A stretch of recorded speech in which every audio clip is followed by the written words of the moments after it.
कि घर की वो 4 मर्यादा कौन सी है जिस मर्यादा में नारी रहे तो उस घर में संपदा नहीं घटती, उस घर की संपदा को समाप्त नहीं किया जा सकता है। 4 मर्यादा माता लक्ष्मी, मां सरस्वती के सामने माता पार्वती जी से पूछ रही है। वो मर्यादा है कौन सी जिस मर्यादा के बल पर एक जो घर बसता है, घर जो बसाया जाता है, उस घर में सुख, सौभाग्य, संपदा, सत्ता, वैभव, प्रतिष्ठा, यश, कीर्ति, आरोग्यता, ये सब वहां रहे।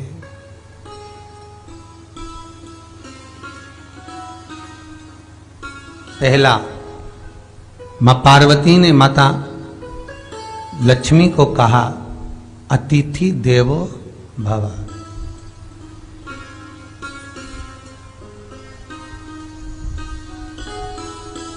हमारे दरवाजे पर जब कोई अतिथि आए, हमारे दरवाजे पर कोई मेहमान आए, तो हम उसका आदर करें।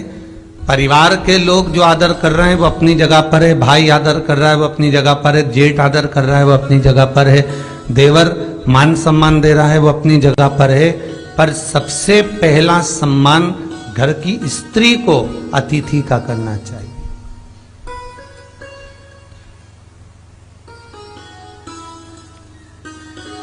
सास के मेहमान आ गए, पहचान वाले, बहुवन मालूम पड़े अपने कमरे में बैठी हुई है।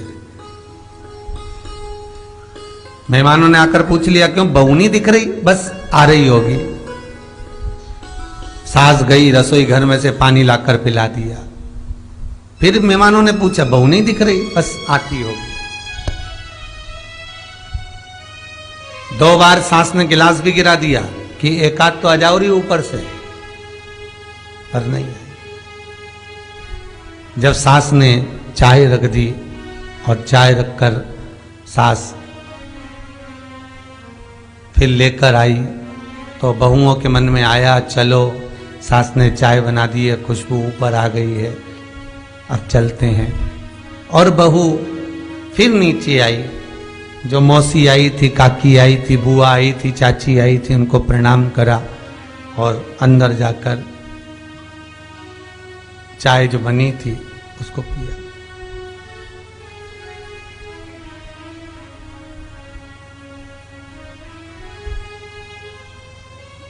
एक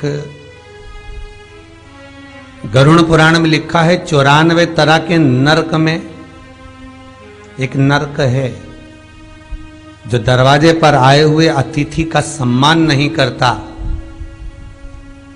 उसको जल नहीं पिलाता, उसका मान सम्मान नहीं देता, उसका आतिथ्य नहीं देता, उसके लिए भी एक नरक रखा गया है।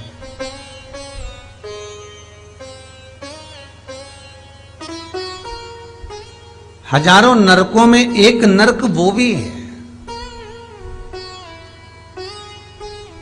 जिसका हमने आतिथ्य ना करा हो। मेरा बहुओं से निवेदन है, सास के रिश्तेदार आए तो आप उनका भी आदर करिए और आपके रिश्तेदार आए तो आप उनका भी आदर करिए। जेठानी के रिश्तेदार आए तो आप उनका भी आदर करिए और देवरानी के रिश्तेदार आए तो आप उनका भी आदर करिए। आप किसी न किसी रूप में जो अतिथि आया है वो न जेठ का है, न देवर का है, न वो सास का है, अतिथि घर का है, किसी एक व्यक्ति का अतिथि नहीं है।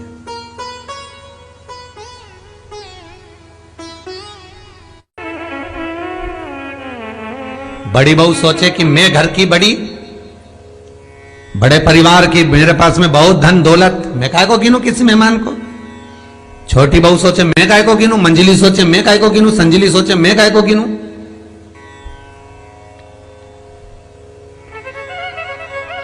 तुम्हारे माँ बाप आए, सास अगर तुम्हारे पिता से, तुम्हारी माता से बात ना करे, देवरानी बात ना करे, जेठानी बात ना करे, तो तुम्हें कैसा लगेगा कि तुम्हारे माँ बाप आए और किसी ने सम्मान नहीं करा, उसी तरह सास के रिश्तेदार आए, तुम सम्मान नहीं करोगी तो उसको कैसा लगेगा?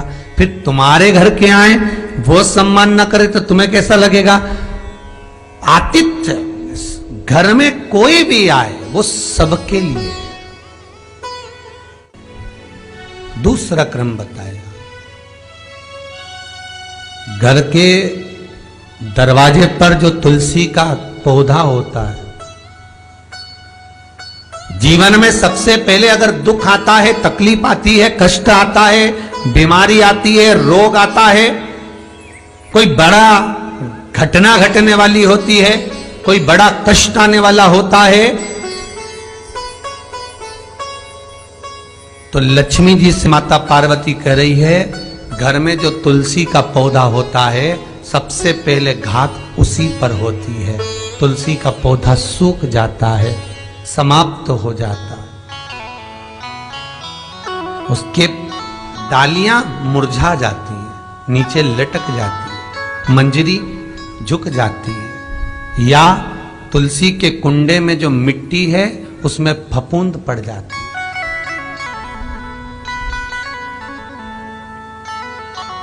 कितना सुंदर बात कही है महाराज। तुलसी के क्यारे में, पद्म पुराण, तुलसी के क्यारे में जो हम जल डालते हैं, वो जल हमने जब डाला और वो जल अगर नीचे गिर रहा है, उसका भी दोष वर्णन है महाराज, उसका भी दोष हमारे शास्त्रों में वर्णित किया गया। तुलसी के क्यारे में अगर जल डाल रहे हैं और वो जल जमीन पर बह रहा है, गिर रहा है, उसका भी दोष है।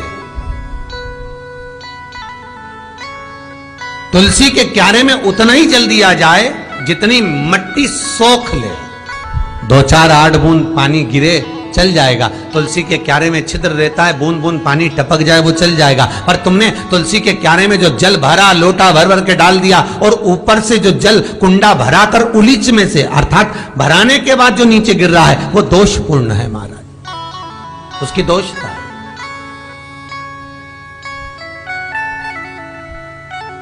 वो दोष देने वाला।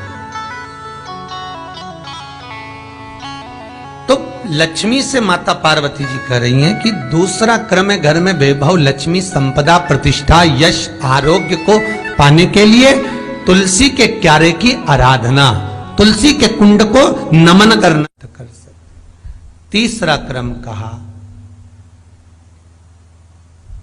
घर में चाहे नल लगा हो, चाहे आरओ का प्लांट लगाओ, पानी का घर में छोटा छोटा आरओ प्लांट लगा लेता है, फिर भी घर के अंदर रसोई घर में एक छोटा सा मटका, मटका नहीं तो हंडा, हंडा नहीं तो बाल्टी, बाल्टी नहीं तो कलसा, पानी का भरा हुआ जो नारी रखती है, दूसरे दिन उस पानी को बाहर ढोलकर फिर वापस धोकर भर लेती है। मटका रोज धुलता है, हंडा रोज धुलता है, प्रतिदिन का।